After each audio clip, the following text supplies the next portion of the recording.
بشارة نبينا هي لتفتحن القسطنطينية، فلنعم الأمير ذلك الأمير ولنعم الجيش ذلك الجيش.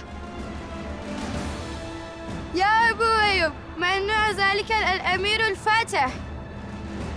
الله أعلم، الله أعلم.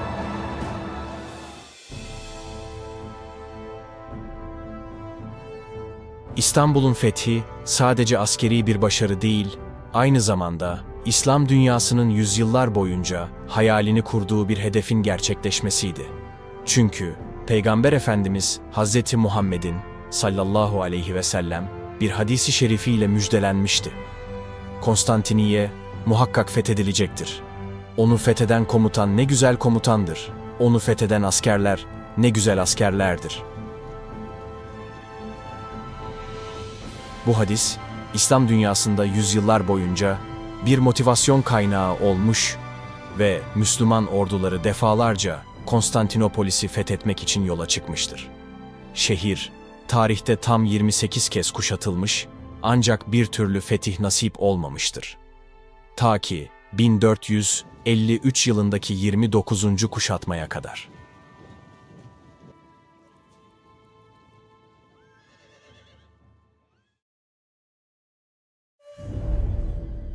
21 yaşındaki Sultan II. Mehmet, 1453 yılının o soğuk bahar günlerinde Osmanlı İmparatorluğu'nun kaderini değiştirmek için İstanbul'a doğru ilerliyordu. Genç yaşına rağmen zafer arzusuyla dolup taşan bu komutanın omuzlarında yalnızca bir şehrin değil, bir çağın yükü vardı. Dünyanın gözdesi, Doğu Roma İmparatorluğu'nun başkenti olan bu şehri fethetmek, hem Osmanlı'nın gücünü zirveye taşıyacak hem de peygamberin müjdesine ulaşmasını sağlayacaktı. Osmanlı ordusu yaklaşık 60-80 bin askerden oluşuyordu. Bu kalabalık ve disiplinli orduyu destekleyen en büyük koz ise Macar topçu ustası Orban'ın döktüğü devasa şahi toplarıydı. Orban, Bizans'a hizmet etmek istemiş ancak para eksikliği nedeniyle reddedilmişti. Şimdi ise yaptığı toplar Sultan Mehmet'in emrindeydi ve İstanbul'un surlarına meydan okuyacaktı. Ancak bu kuşatma sadece dev toplarla değil, Sultan Mehmet'in zekası ve kararlılığıyla da şekillenmişti. Daha çocuk denilebilecek bir yaşta, 14'ünde, kısa bir süreliğine Osmanlı tahtına çıkan Sultan Mehmet, tecrübesizlik nedeniyle tahttan indirildiğinde acıyı ve başarısızlığı tatmıştı. Babası II. Murad'ın vefatından sonra tahta ikinci kez oturduğunda ise bu defa bir daha geri dönmeyeceğine yemin etmiş gibiydi. Ya İstanbul fethedilecekti ya da her şey bu uğurda feda edilecekti. Bu mücadeleyi kutsallaştıran bir başka unsur ise Hazreti Muhammed'in hadisiydi. İstanbul mutlaka fethedilecektir. Onu fetheden komutan ne güzel komutan, o ordu ne güzel ordudur. Müslümanlar için bu hadis, İstanbul'u bir kızıl elma haline getirmişti. Ulaşılması gereken kutsal bir hedef.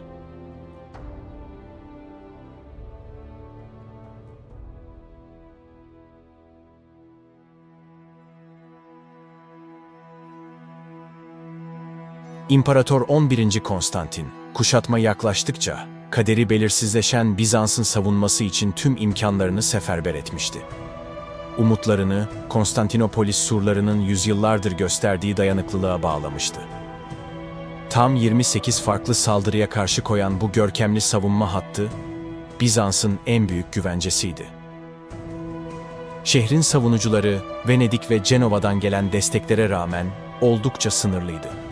7 ila 10 bin askerle sınırlı olan savunma ordusu, devasa Osmanlı kuvvetlerine karşı büyük bir dezavantajdaydı. Ancak imparator, Haliç'i zincirlerle kapatarak doğal limanı koruma altına almış ve Osmanlı donanmasının ilerleyişini engellemek için önemli bir önlem almıştı. Bizans'ın elindeki en güçlü silahlardan biri de Grejuva ateşiydi. Bu yıkıcı silah suyla söndürülemiyor ve hem karada hem denizde büyük bir tehdit oluşturuyordu. Ayrıca erzak ve mühimmat depoları kuşatma sırasında oluşabilecek sıkıntılara karşı takviye edilmişti.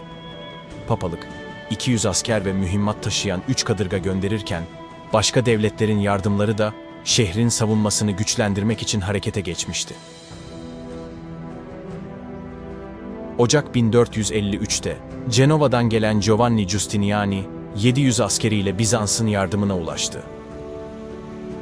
Giustiniani, tecrübeli bir komutandı ve İmparator Konstantin tarafından başkomutanlık görevine getirildi. Giustiniani'nin gelişi, savunucular arasında bir umut ışığı yaktı. Ancak asıl mesele, şehrin surlarının bu büyük Osmanlı kuşatmasına ne kadar dayanabileceğiydi.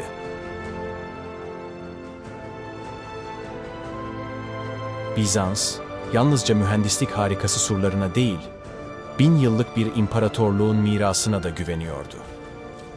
Ancak karşılarında duran Osmanlı, çağının en büyük gücüydü. Ve bu kez Bizans'ın mirası, yıkılmaya hiç olmadığı kadar yakın görünüyordu.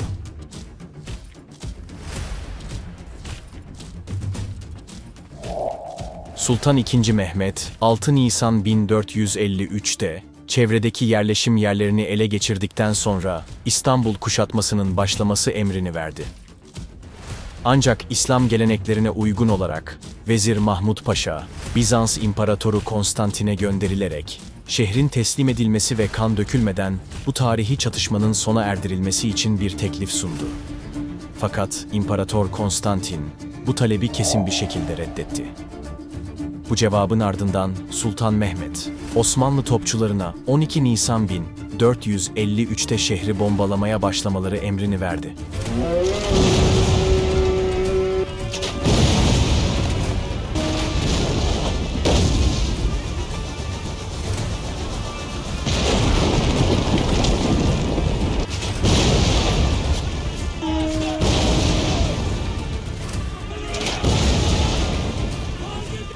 İstanbul'un surlarını hedef alan bu devasa toplar, dönemin mühendislik sınırlarını zorlayan bir güçle saldırıya geçti.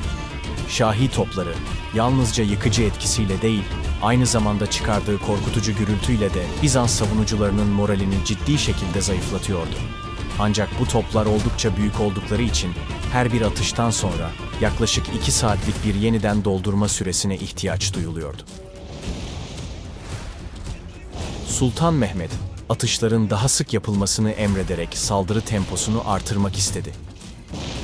Ne var ki, bu çaba bir felaketi de beraberinde getirdi. Toplardan biri patladı. Büyük bir gürültüyle parçalanarak ustası, Urban ve çevresindekilerin ölümüne neden oldu.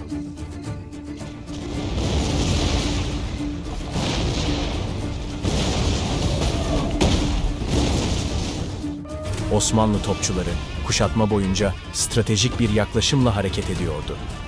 Önce küçük toplarla surların zayıf noktalarını hedef alıp yıpratıyor, ardından bu bölgelere büyük toplarla isabetli atışlar yaparak surlarda gedikler açıyorlardı. Ancak Bizans savunucuları da oldukça yaratıcı yöntemlerle karşılık veriyordu. Giovanni Giustiniani'nin komutasındaki Ceneviz askerleri, açılan gediklere hızla demir kazıklar çakıyor ve bu kazıkları kaya, kum dolu variller ve hatta şehrin içinde kesilen ağaçlarla destekliyordu. Osmanlı topçu ateşi 18 Nisan'a kadar yoğun bir şekilde devam etti.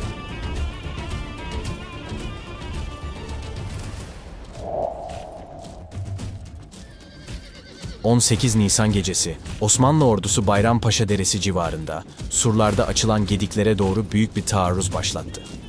Hendekler taş ve kum torbalarıyla doldurulmuş, savaş kuleleri ve mancınıklar cepheye ilerlemişti.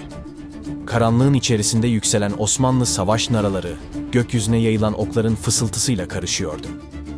Alevlerin aydınlattığı savaş meydanında, Osmanlı askerleri kıyasıya bir mücadele içerisindeydi.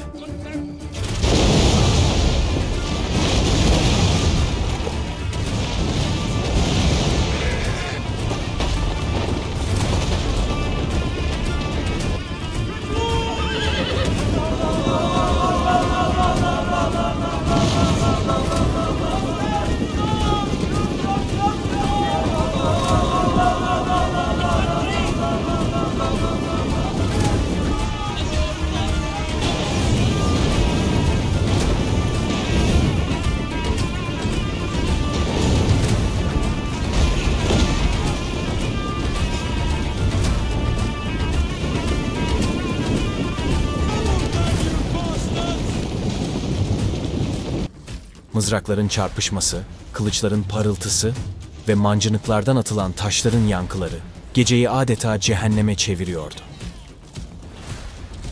Savaş kuleleri, surlara yaklaşarak askerlerin üzerine ok ve taş yağdırırken, merdivenlerle surlara tırmanan Osmanlı askerleri, Bizans savunucularıyla göğüs göğüse çarpışıyordu.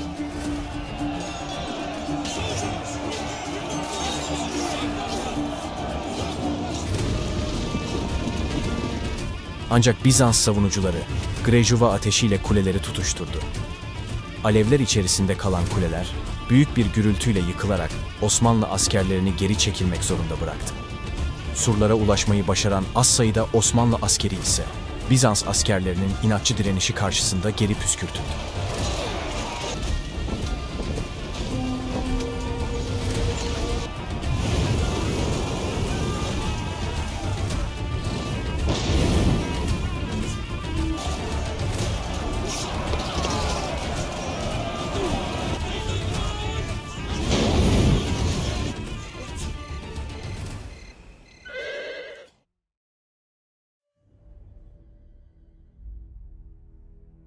...20 Nisan 1453, Cenevizlilere ait 3 kalyon, Osmanlı kuşatmasını delmek için harekete geçti.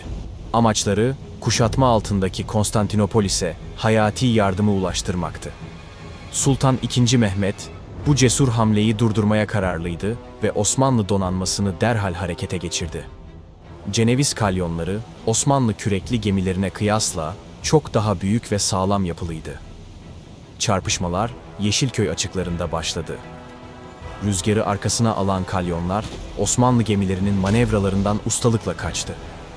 Denizin ortasında patlak veren savaşta, Osmanlı kadırgaları cesurca mücadele etti. Ancak kalyonların yüksek bordaları ve sağlam yapıları, Osmanlı saldırılarını etkisiz hale getiriyordu. Ceneviz askerleri, ok ve mızraklarla Osmanlı tayfalarını püskürttü. Donanmanın tecrübesizliği ve yetersiz koordinasyonu, çatışmayı daha da zorlaştırdı. Sonunda Ceneviz kalyonları, Osmanlı hattını yararak güvenle Haliç'e ulaştı ve şehre beklenen yardımı getirdi. Bu yenilgi, Sultan Mehmet'i büyük bir öfkeye sürükledi. Genç hükümdar, sinirli atını denize sürdü ve emrini doğrudan iletmeye çalıştı. Ancak savaş çoktan kaybedilmişti. Haliç'e demirleyen bu kalyonlar, Romalılara büyük bir moral kazandırdı. Ancak bu sevinç çok kısa sürecekti.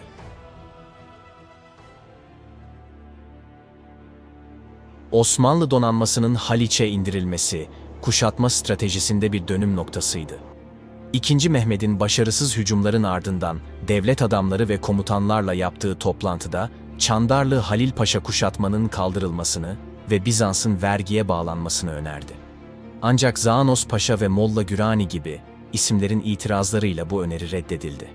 Toplantıda Haliç'e girmenin yolları tartışılırken kimse bir çözüm öneremiyordu. Bu sırada II. Mehmet cesur bir karar aldı. Osmanlı gemilerinin Galata surları önünden karadan Haliç'e indirilmesi emrini verdi. Gemilerin karadan yürütülmesi, planın uygulanabilmesi için Diplonşin'daki günümüzde Beşiktaş, Osmanlı donanması 2 ila 4 kilometrelik ormanlık bir güzergahtan geçirilecekti. Ağaçlar kesildi, zemine sabitlendi ve Cenevizlilerin verdiği zeytinyağıyla kayganlaştırıldı. Gizlilik büyük önem taşıyordu. Bu nedenle 21-22 Nisan gecesi, Bizanslıların dikkatini dağıtmak için Sant Romanos kapısı civarında büyük bir gedik açıldı. Aynı gece, Osmanlı donanmasının 72 savaş gemisi karadan Haliç'e indirildi. Sabah olduğunda bu manzara, Bizans savunucularını şaşkına çevirdi. Haliç'i kapatan zincir artık işlevsizdi. Her iki taraf için de acımasız misillemelerin yaşandığı bu süreçte Haliç'e indirilen Osmanlı donanması kuşatmayı yeni bir evreye taşımıştı. II. Mehmet, Bizans'ın direncini tamamen kırmak için artık son hamlelere hazırlanıyordu.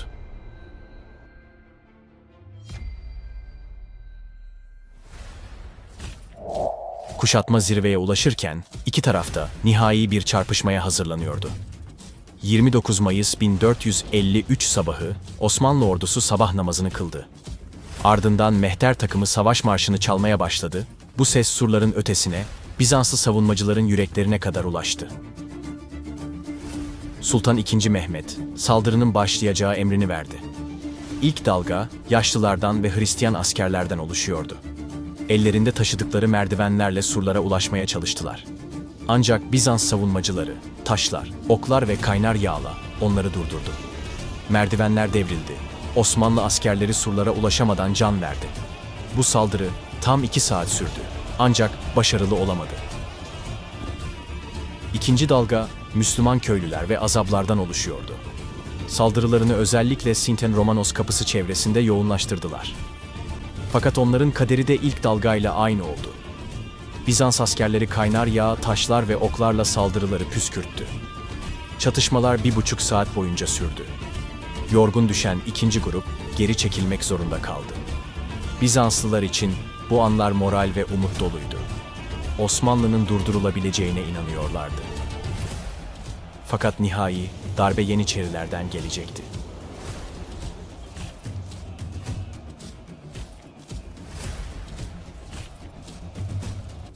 Savaşın 3. ve en güçlü dalgası Sultan Mehmet'in emriyle harekete geçti.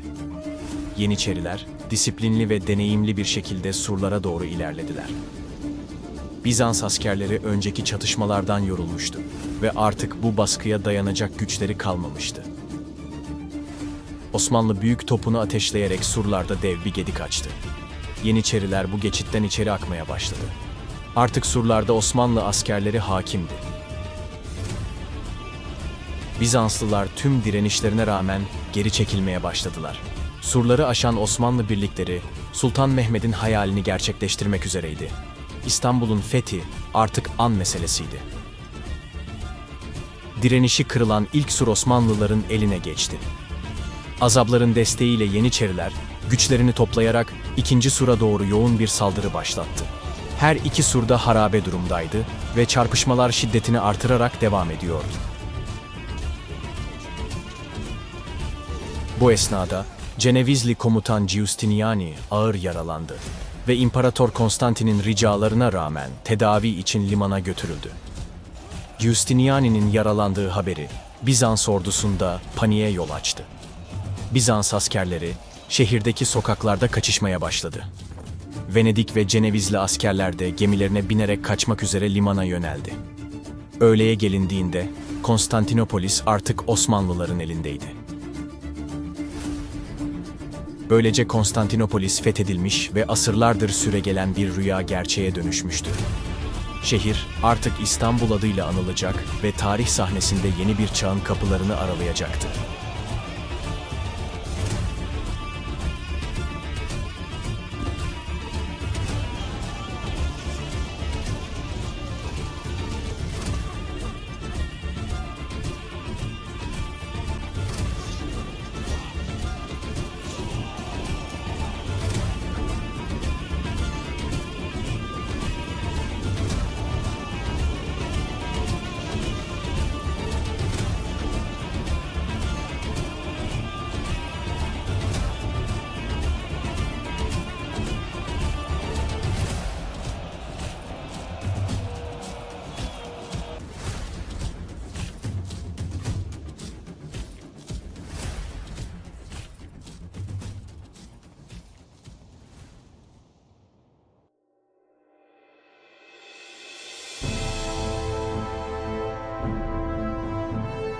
Sultan II. Mehmet, bu zaferle sadece Osmanlı'nın değil, tüm İslam dünyasının şanını yüceltmiş, Roma'nın son mirasını devralarak Kayseri Rum unvanını kazanmıştı. Türk milletinin gönlünde ise artık ebediyen Fatih Sultan Mehmet olarak anılacaktı.